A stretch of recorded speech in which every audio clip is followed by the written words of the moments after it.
kwentong kakaiba, nakatutuwa, nakamamangha? I-KMJS na yan. Ipadala lamang po ang inyong story suggestions, kalakip ang mga video at litrato sa aming Facebook fanpage.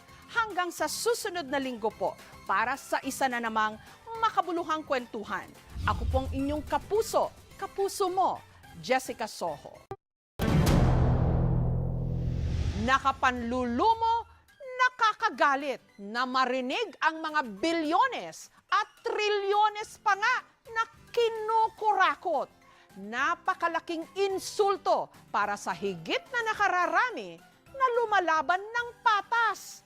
Kaya huwag po tayong panghinaan ng loob.